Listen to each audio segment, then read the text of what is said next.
A árvore que falava. Longe, muito longe, bem no coração da savana, vivia uma árvore, maior e mais velha do que qualquer outra. Abrigava sob sua copa toda a sabedoria da África. Aos seus pés, por entre as altas ervas, a leoa espiava o antílope ou a zebra que se tinha afastado do grupo. Como era a única árvore das redondezas, os pássaros que se empoleiravam nos ramos mais altos conheciam-na bem. Também as girafas que comiam as folhas dos ramos do meio a conheciam, e os leões que se estendiam sob os ramos baixos para fazerem a cesta. E assim a árvore conhecia todos os segredos dos pássaros, dos leões, das girafas, das zebras e de muitos outros animais.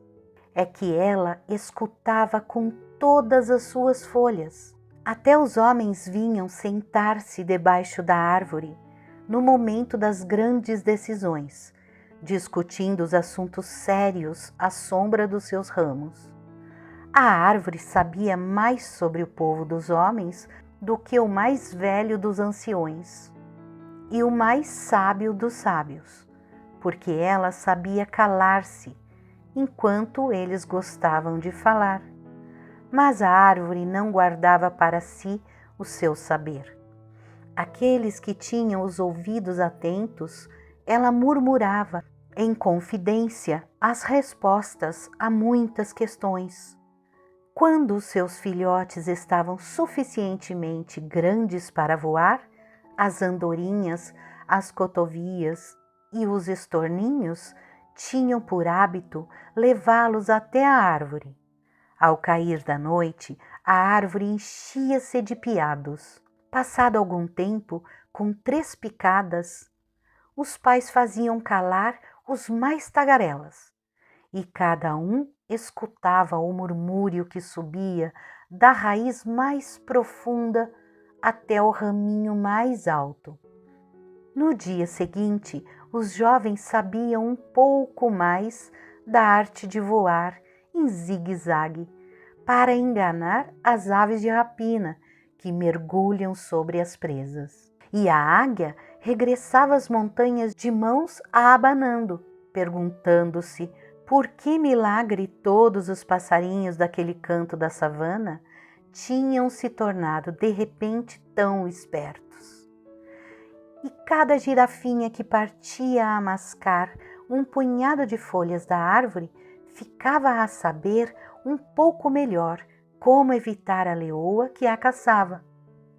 E misteriosamente cada leãozinho, depois da cesta ao pé da árvore, desconfiava um pouco mais do riso da hiena, que rondava à procura de uma presa fácil. Mas os homens, esses partiam, tão sisudos e estúpidos como tinham vindo, e sua tagarelice nada lhe tinha ensinado, porque não sabiam escutar. Eram orgulhosos e arrogantes, incendiavam a savana com os seus fogos e matavam mais animais do que aqueles que precisavam para se alimentar. Lutavam uns com os outros. A árvore falava-lhes como a todos, mas os homens não a escutavam. Por causa deles, a árvore ficou triste. Pela primeira vez, sentiu-se velha e cansada. Se pudesse, ter-se-ia deitado para esquecer. Mas quando se é árvore, é preciso ficar de pé a recordar. Foi então que suas folhas amarelaram e secaram, e em breve ficou nua no meio da savana. Os pássaros começaram a desdenhar dos seus ramos, e os leões e as girafas também, porque ela deixou de lhes falar.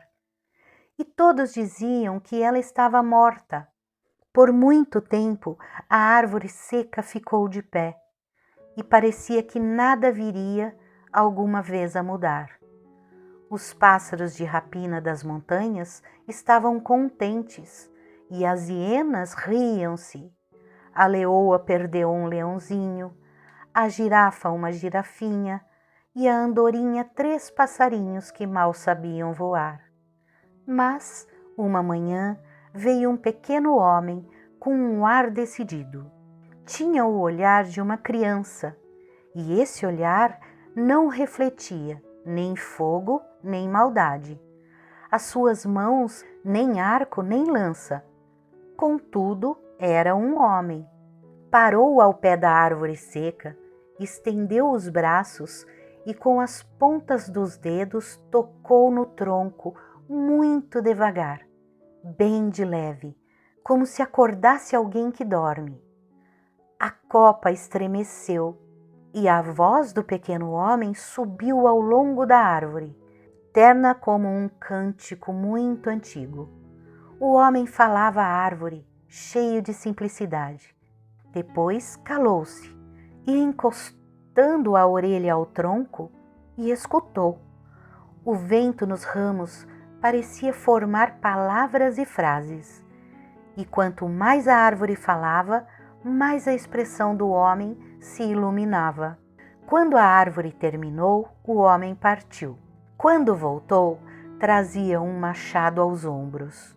Uma vez perto da árvore, levantou a cabeça em direção aos ramos e murmurou algumas palavras em tom de desculpa. Depois, firme nas suas pernas, com o cabo do machado bem preso às mãos, começou a cortar o tronco. E a madeira ressoou na savana, até aos limites do deserto e das montanhas. Cada pássaro, cada leão, cada girafa reconheceram a voz da velha árvore. Em conjunto correram para junto dela, mas apenas encontraram um cepo e algumas aparas espalhadas pelo solo. É que o pequeno homem, ajudado por alguns da sua aldeia, tinha levado a árvore até sua casa. E com medo dos homens, os animais não se atreveram a segui-lo. Uma vez chegada à aldeia, o homem pôs-se a trabalhar. Tinha uma grande ideia. Para que a voz da madeira da velha sábia percorresse de novo a savana, iria fazer um tantã. Um tantã mais sonoro e maior do que qualquer outro, suficientemente longo para que todos os homens da tribo pudessem tocar em conjunto. Como o homem pegava de novo no machado para podar os ramos e deixar assim o tronco livre, aqueles que tinham carregado a árvore com ele fizeram-lhe sinal que parasse. Pequeno homem, nós ajudamos-te, disseram os homens fortes com suas vozes grossas. O nosso trabalho deve ser pago, mas como é que vou pagar? Eu não tenho nada, bem sabem. Deixa disso, insistiram os homens fortes. Trouxemos a tua árvore. Dá-nos a nossa parte. Não pode ser, protestou o homem. É preciso que o tronco fique inteiro para este tantã. Senão, como é que a tribo poderá tocar? Os homens obstinavam-se a reclamar a sua parte da madeira, e o assunto foi levado ao conselho dos anciões. Era uma assembleia de homens muito velhos e muito tagarelas, sempre prontos a pronunciar uma sentença ou um julgamento, tanto a propósito do conhecimento como do que ignoravam. Nada lhes agradava mais do que reunirem-se quando lhes pediam um conselho, e também quando não lhe pediam. Ora, o conselho tinha por hábito reunir-se debaixo da grande árvore, e os velhos sentiam-se desamparados, pois a árvore tinha sido cortada. O mais velho dos anciões, um pequeno velhinho com face enrugada, como uma ameixa seca, agitou o cachimbo por cima da cabeça e tomou a palavra. O conselho não se pode reunir por falta de um lugar adequado. E expeliu uma baforada do seu cachimbo. Os outros membros do conselho, sentados em círculo, aprovaram com um movimento de cabeça expeliram cada um uma baforada do seu cachimbo e guardaram silêncio. Os homens fortes, que queriam a sua parte da árvore, e o pequeno homem, que nada queria, não sabiam o que fazer.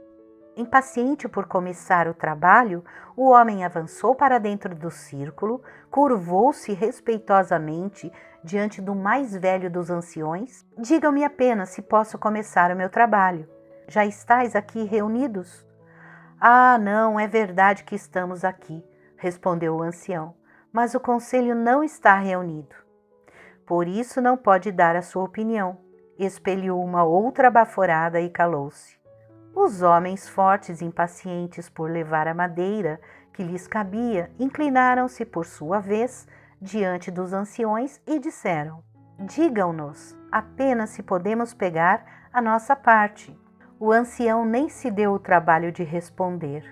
Limitou-se a expelir uma baforada do cachimbo e permaneceu em silêncio. Mas o mais forte, que também era o mais impaciente, deu um passo em frente. De imediato, o velho homem largou o cachimbo e, com uma voz trêmula, acrescentou precipitadamente: o conselho vai reunir para decidir onde terá lugar ao próximo conselho.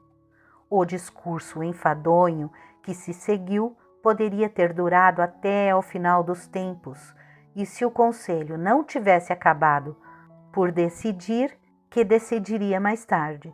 Em seguida, os velhos aconselharam o pequeno homem a dar aos homens fortes o que eles pediam. Depois reclamaram, por sua vez, um pedaço da árvore como recompensa pelo sábio conselho. E o pequeno homem assim o fez, porque era costume dar uma prenda aos anciões como agradecimento pelos seus conselhos. E cada um se apressou a serrar, a rachar e a atar, e o pedaço da árvore não tardou a transformar-se em toras e feixes para queimar. Os homens acendiam fogueiras à volta da aldeia para manter afastados os animais selvagens. Ignoravam que os animais tinham ainda mais medo deles do que das suas fogueiras. Um pouco desiludido, o pequeno homem reparou na diminuição do tronco, mas disse para si mesmo que, apesar de tudo, ainda dava para fazer um bom tantã para a tribo. Lançou-se ao trabalho cheio de coragem. O machado, no entanto, não era muito adequado para descortiçamento, por isso decidiu ir à casa de um vizinho pedir emprestado um podão, cuja lâmina curvada faria melhor o serviço. Como era hábito, o vizinho estava a fazer a cesta e o pequeno homem acordou-o para lhe fazer o pedido. — Ah, és tu? Disse o vizinho, bocejando como um hipopótamo. — O que queres de mim? Se fazes favor, podias emprestar-me o teu podão? Perguntou muito educadamente o pequeno homem. — É, respondeu o vizinho, tão amável quanto um crocodilo a quem interromperam a digestão. Não me deixas dormir com esse barulho todo. E ainda por cima queres que te empreste o meu podão? E se eu precisar dele? Mas é só por um dia, amanhã já teria acabado. O que me dás em troca? Sabes bem que não tenho nada de meu. Ah, não, e essa árvore? É tua, não é? Pois bem, dá-me um pedaço para alimentar a minha fogueira e emprestar-te-ei o meu podão. Assim se fez, já que mais ninguém na aldeia tinha a ferramenta de que o pequeno homem precisava. Um pouco desiludido, atentou no tronco, agora mais pequeno. No entanto, havia ainda madeira para fazer um tantã para a tribo. Lançou-se ao trabalho, cheio de coragem, e o descortiçamento depressa terminou. Mas quando quis cavar o tronco, apercebeu-se de que não tinha cinzel para o fazer. De certeza o vizinho tinha um, mas será que lhe emprestaria sem reclamar mais um pedaço da árvore? Infelizmente, mas ninguém da aldeia tinha cinzel, e era preciso acordar novamente o hipopótamo amável como um crocodilo. Tu outra vez? Bocejou o vizinho. O que queres? Desculpa, disse o pequeno homem com sua voz gentil. Vim devolver-te o podão e pedir-te em troca um cinzel, se fazes o favor. Em troca, zombou o vizinho. Não há troca nenhuma, porque o podão é meu.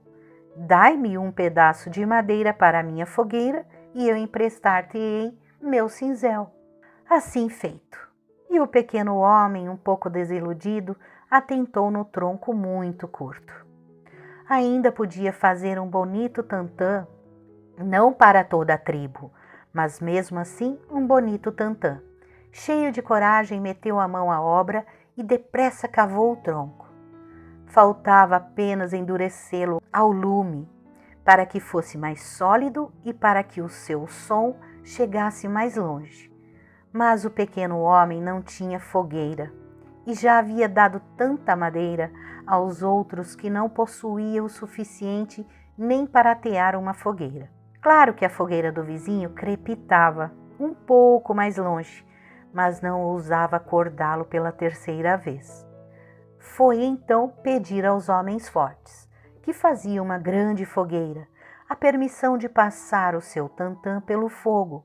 De acordo, disseram eles, mas com a condição de pôres uma acha na nossa fogueira, como todos fazem. Mas já não tenho madeira, já vos dei tudo, respondeu. Ah, sim, e isso aí não é madeira? Perguntou o mais forte dos homens fortes, indicando o pequeno tantã. Com muita tristeza na alma, o pequeno homem teve de se resolver a cortar um pedaço do tantã, antes mesmo de lhe ter ouvido a voz. E quando pensou naquilo que lhe restava do imenso tronco que a árvore lhe tinha dado, esteve quase para se sentar a chorar e abandonar o seu belo projeto. Mas caiu de novo em si e disse para si mesmo que, apesar de tudo, se não chegasse para um tantã, chegaria para fazer um tambor. Cheio de coragem, meteu mãos à obra e que restava do tantã foi rapidamente convertido em tambor. Mas o pequeno homem percebeu que lhe faltava uma pele de cabra para o tambor. Partiu então à procura do rebanho de cabras. A menina que as guardava era ainda quase uma criança e o pequeno homem pensou que seria mais fácil falar com ela. Bom dia, disse a criança. Bom dia, respondeu ela. És tu que dás madeira a toda a gente em troca de uma ferramenta? Sim, quer dizer, começou ele. O que queres de mim? Interrompeu a criança. Apenas uma pele de cabra, uma daquelas que tens por aí. Mas já não tenho madeira para te dar. É pena, disse a menina. Justamente também eu necessito de um pouco de madeira. Para afastar os leões do meu rebanho, não há nada melhor do que uma boa fogueira, disseram-me os anciões. Oh, por favor, me dê uma pele. Bem vejo que não te fazem falta, suplicou o pequeno homem. Pelo contrário, as minhas peles troco-as por madeira, retorquiu a criança. E como mais ninguém na aldeia tinha peles de cabra, o homem foi obrigado, mais uma vez, a cortar um pedaço do tambor. A pele de cabra era dura e seca, frágil como concha. Antes de a colocar no tambor, era preciso macerá-la, fervê-la, esticá-la, batê-la, para a tornar mais suave e tão sólida como o couro. Só faltava levá-la ao curtidor. Aquele que curtia todas as peles da tribo morava sozinho fora da aldeia, perto do rio. O seu trabalho requeria muita água, e os outros não teriam querido que ele se instalasse perto, devido ao cheiro insuportável das peles molhadas. Mas por mais longe que o curtidor morasse, também ele tinha ouvido falar da árvore abatida. Por sua vez, reclamou uma parte como prêmio do seu trabalho. Mas já não há nenhuma árvore, lamentou-se o pequeno homem. Ficou apenas um tambor. De acordo, concluiu o curtidor. Contentar-me-ei com um bocado do tambor. E o pequeno homem cortou e deu-lhe a madeira. e a pele foi curtida, seca e ficou pronta a ser colocada no tambor. Quando quis esticá-la, deu-se conta de que lhe faltava uma corda para o fazer. Foi então à procura daquele que na aldeia melhor sabia entrançar. É que a corda que estica a pele de um tambor tem que ser sólida. Tal como os outros, entrançador de cordas pediu um pouco de madeira. Apesar dos seus protestos e lamentos, o pequeno homem nada conseguiu, e o tambor ficou ainda menor.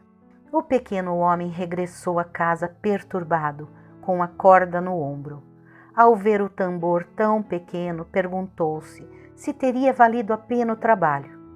Depois, recordou a árvore que se erguia no meio da savana. Lembrou-se da promessa que lhe tinha feito e a coragem voltou-lhe. Depressa a pele de cabra foi colocada no tambor, em arco e muito esticada por uma rede de nós sólidos e complicados. O homem olhou para o seu tambor, finalmente pronto. Claro que era um tambor muito pequenino, bem diferente daquele tantã que ele queria ter talhado e no qual toda a tribo teria tocado em conjunto.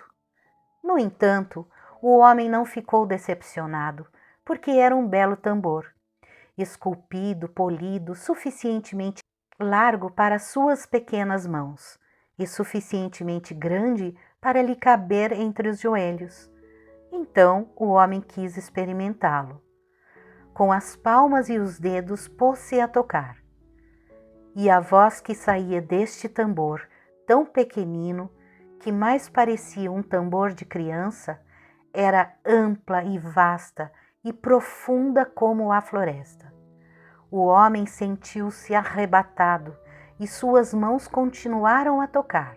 E a voz imponente do pequeno tambor estendeu-se a toda a aldeia e a savana inteira. Um por um, todos da tribo se aproximaram dele. Tinham vindo todos, desde o mais ancião dos anciões, a pequena guardadora de cabras, do mais forte dos homens ao vizinho crocodilo. Tinham deixado as suas fogueiras, as suas conversas enfadonhas e as suas cestas para formar um círculo em redor do pequeno tambor. E fazia silêncio. Do pequeno tambor elevavam-se palavras e frases que diziam toda a savana. O medo da zebra, que foge à zagaia, do caçador ávido, o sofrimento da erva que curva perante a chama acesa pelo homem, a doçura do vento que murmura nos ramos da árvore. E os homens escutavam. Eles que só pensavam na caça, nas batalhas e nas fogueiras, faziam silêncio. Assim, até os limites da montanha e do deserto. Cada pássaro, cada leão e cada girafa reconheceram a voz da velha árvore. E graças às mãos do pequeno homem, todos partilharam de novo ao seu saber, por muito tempo ainda, porque, ao som do tambor, o cepo da antiga árvore germinou. Do jovem rebento brotou uma nova árvore, e sob a sua copa da árvore corria a seiva da sabedoria da África. A seus pés, por entre as ervas altas, a leoa espiava o antílope, ou a zebra que se tinham afastado do grupo. Os pássaros que se empoleiravam nos ramos mais altos conheciam-na bem, e as girafas que comiam as folhas dos ramos do meio, e os leões que se estendiam sob os ramos mais baixos para fazerem a cesta, até os homens. Todos ouviram a voz da velha e sábia árvore, trazendo assim a harmonia tão sonhada à savana de volta. Olá, amiguinhos! Estão gostando das historinhas? Então deixe um like, se inscreva no canal, aperte o sininho para mais vídeos. Gratidão, muita luz.